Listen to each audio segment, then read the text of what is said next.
আজকে 23শে মার্চের সকাল। সবাইকে গুড মর্নিং।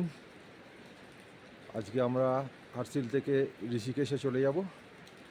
তো হার্সিলে সকালবেলা আজকে পাহাড়ের ওপর রোদ্দুর পড়েছে, তখন 6:30 বাজে। একটা সুন্দর ভিউ দেখে নিই একটু।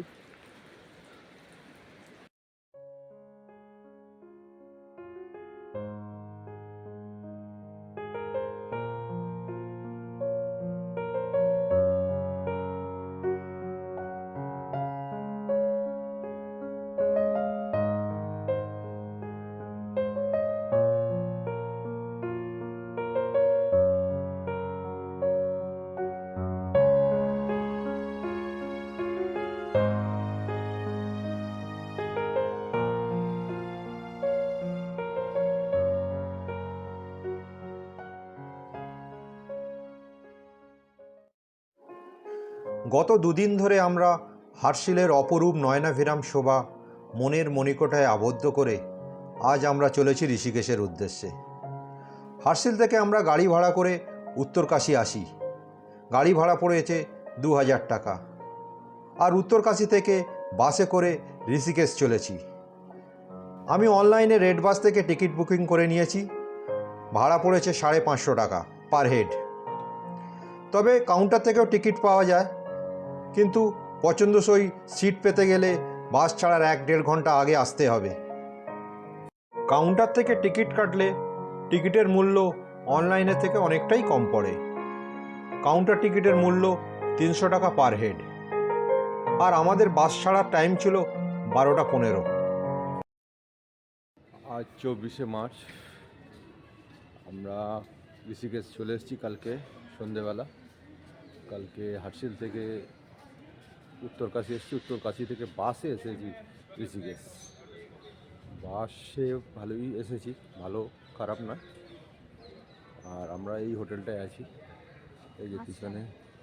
এটা একটা হোটেল না, এটা একটা আশ্রম, স্বর্গাশ্রম। ভিউটা কিন্তু খুব সুন্দর। এই আশ্রমটা হচ্ছে স্বর্গাশ্রম, এটা রিসেপশন। এটা এদেরকে অনলাইনে ইমেল করতে হবে। এদের ইমেল আইডিতে ইমেল করে কবে আসছি সেটা জানালে এরা কনফার্মেশন দেবে, তা এইভাবে বুকিং হবে। কোনো অ্যাডভান্স টাকা পয়সা নয়, এরা টাকা পয়সা বা এখানে এসে পেড, কিন্তু ইমেল করতে হবে। অন্য কোনো জায়গা দিয়ে তো বুকিং হয় না, ইমেল করে বুকিং করতে হবে। এই মা গঙ্গা বয়ে চলেছে।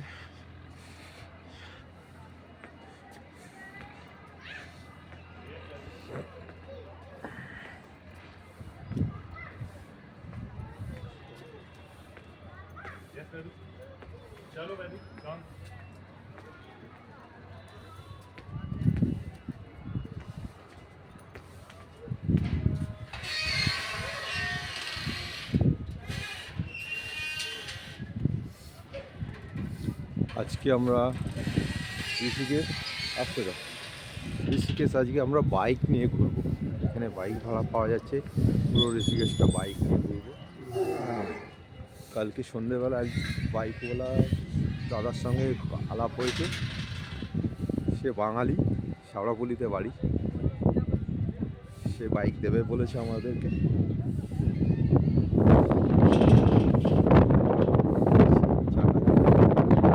ওই দেখা যায় রামঝোলা,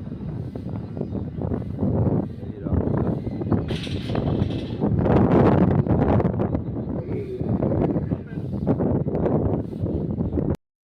এই রামঝোলা।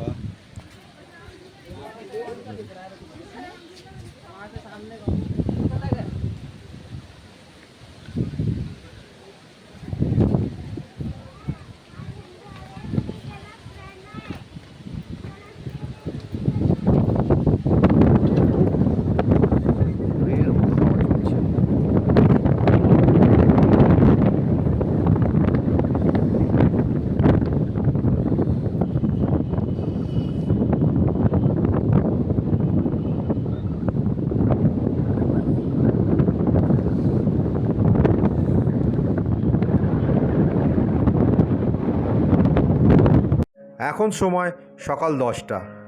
আর আমরা স্কুটি ভাড়া করে বেরিয়ে পড়েছি। স্কুটির ভাড়া পড়ল প্রতিদিন 500 টাকা। ড্রাই গাড়ি মানে পেট্রোল নিজেকে ভরতে হবে। স্কুটি ছাড়াও বাইক ও অ্যাডভেঞ্চার বাইকও পাওয়া যায়। ভাড়া যথাক্রমে 1000 টাকা ও 1500 টাকা প্রতিদিন। প্রথমে আমরা ঋষিকেশ থেকে 27.5 কিমি দূরত্বে অবস্থিত নীলকণ্ঠ মহাদেব মন্দির দর্শন করতে যাব।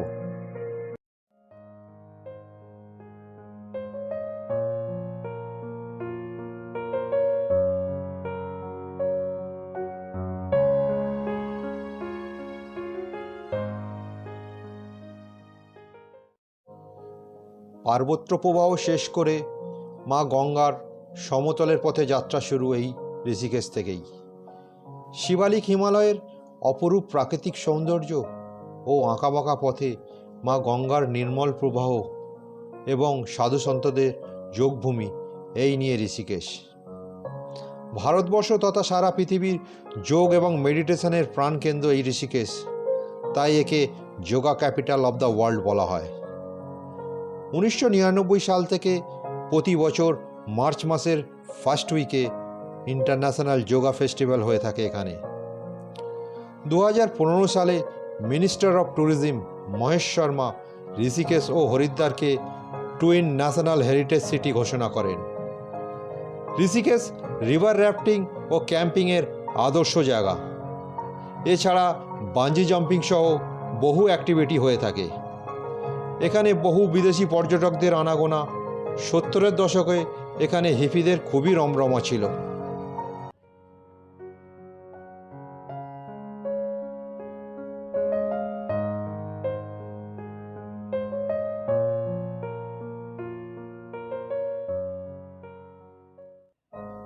ঋষিকেশ থেকে নীলকণ্ঠ মন্দিরে যাওয়ার পথে পড়ল গরুড় চড্ডি।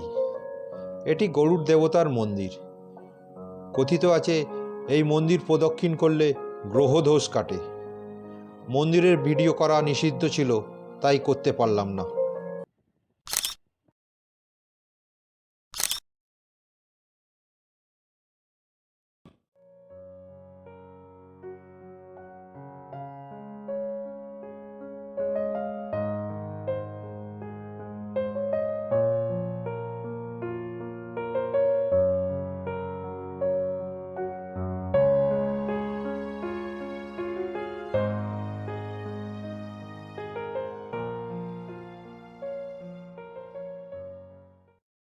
নীলকণ্ঠ মন্দির এসে গেছি।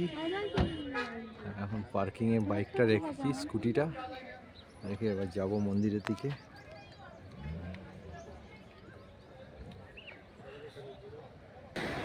সব গাড়ি ঢুকছে, দেখি প্রচুর ভিড় আছে। এখন দেখি কি হয়। মন্দিরে ক্যামেরা অ্যালাউ কিনা জানি না।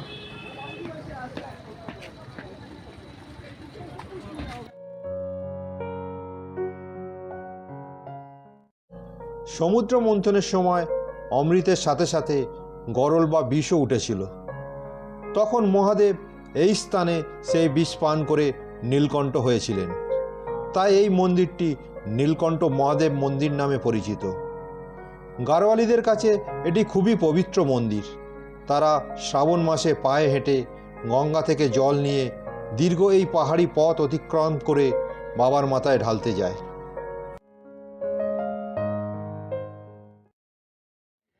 হেঁটে হেঁটে অনেকটাই উঠতে হবে। লোক গাড়ি প্রচুর এসে গেছিল, আগেই পার্কিং করিয়ে দিয়েছে।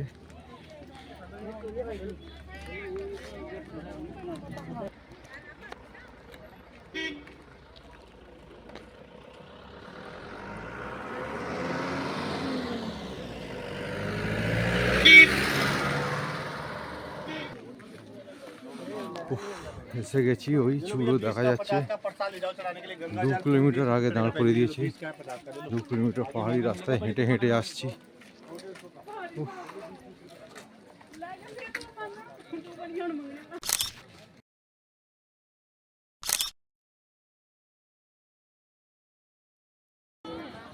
নীলকণ্ঠ পর্বতে পুজো দিয়ে বেরিয়ে এলাম। ভেতরে ক্যামেরা অ্যালাও ছিল না, তাই ক্যামেরা বন্ধ রাখতে হয়েছিল, এই পুজোতে বেরিয়ে এলাম, আবার যাব। নীলকণ্ঠ মন্দিরের পুজো দিতে দিতে আমাদের অনেকটাই দেরি হয়ে গেছে, প্রায় বিকেল হয়ে গেছে। তাই আর অন্য কোনো জায়গায় যেতে পারলাম না। বিটল আশ্রম বা 84 কুটিয়া দেখার খুব ইচ্ছে ছিল, কিন্তু সময়ের অভাবে তা আর হলো না। আপনারা যারা ঋষিকেশ আসবেন তারা অবশ্যই এই আশ্রমটি ভিজিট করবেন। একসময় এটি ঋষিকেশের প্রধান মেডিটেশন সেন্টার ছিল। আর এখন আমরা ত্রিবেণী ঘাটের দিকে চলেছি গঙ্গা আরতি দেখার জন্য। এখান থেকে ত্রিবেণী ঘাট যেতে অনেকটাই সময় লেগে যাবে, তাই ত্রিবেণী ঘাটে গিয়েই দেখা হবে। আমরা ত্রিবেণী ঘাট এসে গেছি, অনেকটাই দেরি হয়ে গেছে আসতে আমাদের। আরতি প্রায় শুরু হবার মুখে, আর ঘাটে প্রচুর লোকের সমাগম হয়েছে। কোনো রকমে একটা জায়গা করে দাঁড়িয়েছি, যদিও আমি ভালো করে আরতি দেখতে পাচ্ছি না, তাই ক্যামেরাটা উঁচু করে আপনাদের দেখানোর চেষ্টা করেছি।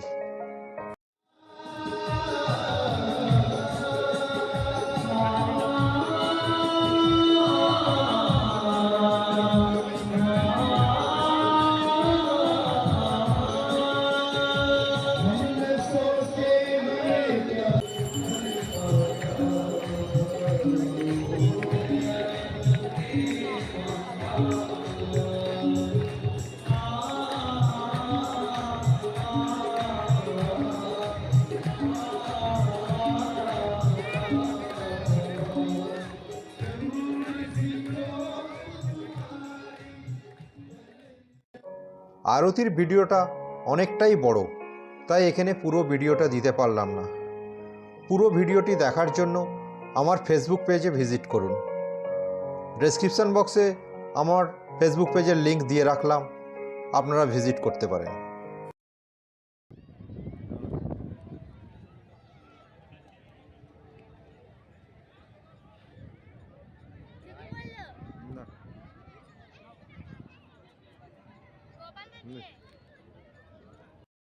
আজ 25শে মার্চ, হোলি।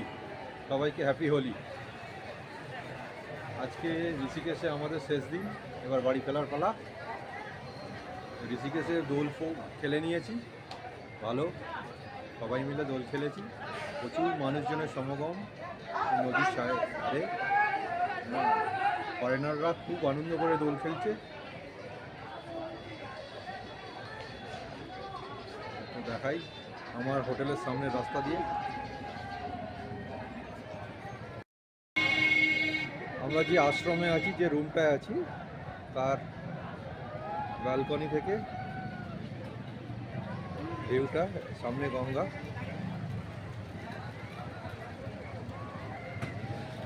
মানুষজন গঙ্গার পাড়ে মানুষজনের সমাগম।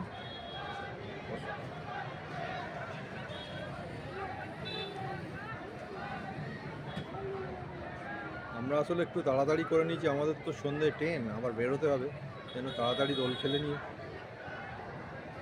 স্নান টান করে নিয়ে রেডি হয়ে একটু রেস্ট করে বেরোতে হবে আবার।